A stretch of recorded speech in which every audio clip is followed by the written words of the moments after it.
ఇండియాలో జమ్మూ కాశ్మీర్కు ఒక ప్రత్యేక స్థానం ఉంది. ఈ రాష్ట్రంలో 10 ఏళ్ల తర్వాత అసెంబ్లీ ఎన్నికలు జరిగాయి. మంగళవారం వాటికి సంబంధించిన ఫలితాలు వెలువడ్డాయి. ఈ ఫలితాల్లో నేషనల్ కాన్ఫరెన్స్ కాంగ్రెస్ కూటమి సత్తా చాటింది. ఎన్నికల కంటే ముందు ఈ రెండు పార్టీలు పొత్తు పెట్టుకోవడం వారికి బాగా కలిసొచ్చిందని చెప్పాలి. కానీ జమ్మూ కాశ్మీర్పై బీజేపీ భారీ అంచనాలు పెట్టుకుంది. ఎలాగైనా ఆ రాష్ట్రంలో అధికారంలోకి రావాలని చాలా బలంగా కోరుకుంది. అందుకోసం ఎంతో కష్టపడింది కూడా. అయినా కానీ కశ్మీర్ ప్రజలు నేషనల్ కాన్ఫరెన్స్ కాంగ్రెస్ కూటమి వైపే నిలవడం విశేషం. మరి జమ్మూ కాశ్మీర్లో బీజేపీ ఎందుకు ఓడిపోయింది? అందుకు ఏ అంశాలు కారణంగా నిలిచాయో ఇప్పుడు తెలుసుకుందాం. జమ్మూ కాశ్మీర్లో మొత్తం 90 అసెంబ్లీ స్థానాలు ఉన్నాయి. ఇక్కడ నేషనల్ కాన్ఫరెన్స్ కాంగ్రెస్ కూటమి గెలిచే అవకాశం ఉందని పలు సంస్థల ఎగ్జిట్ పోల్స్ అంచనాలు వెలువడించాయి. వాటికి తగ్గట్టుగానే ఫలితాలు కూడా వచ్చాయి. నేషనల్ కాన్ఫరెన్స్ కాంగ్రెస్ కూటమి 50కి పైగా స్థానాల్లో గెలిచింది. జమ్మూ కాశ్మీర్లో 20 జిల్లా కేంద్రాల్లో కౌంటింగ్ జరిగింది. ఈ కౌంటింగ్ సమయంలో ఎలాంటి అవాంఛనీయ సంఘటనలు జరగకుండా పటిష్టమైన భద్రత ఏర్పాట్లు చేశారు. 90 అసెంబ్లీ స్థానాల్లో మొత్తం 873 మంది అభ్యర్థులు పోటీ పడ్డారు. అయితే ఈ ఎన్నికల్లో ప్రధాన ప్రచారాస్త్రంగా నిలిచింది మాత్రం పూర్తి స్థాయి రాష్ట్ర హోదా అంశమే.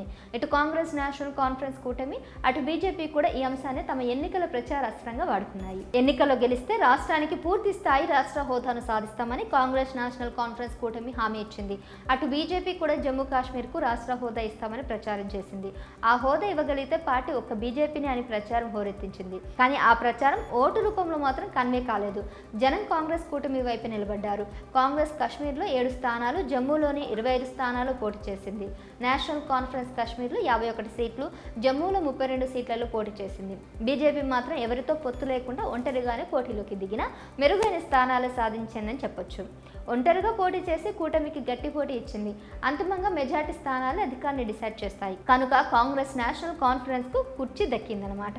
అయితే జమ్మూ కాశ్మీర్లో బీజేపీ ఓటమికి ప్రధానంగా ఆ పార్టీపై సహజంగా ఉండే వ్యతిరేకత కారణమైంది. ఎందుకంటే ఇక్కడ రెండు పార్టీలు కూడా ఒక అంశాన్ని ప్రధాన ఎన్నికల ప్రచారాస్త్రంగా వాడుకున్న కేంద్రంలో బీజేపీ అధికారంలో ఉన్న పూర్తి స్థాయి రాష్ట్ర హోదా ఇచ్చే అవకాశం ఆ పార్టీకే ఉన్నా కూడా ప్రజలను వారిని నమ్మలేదు.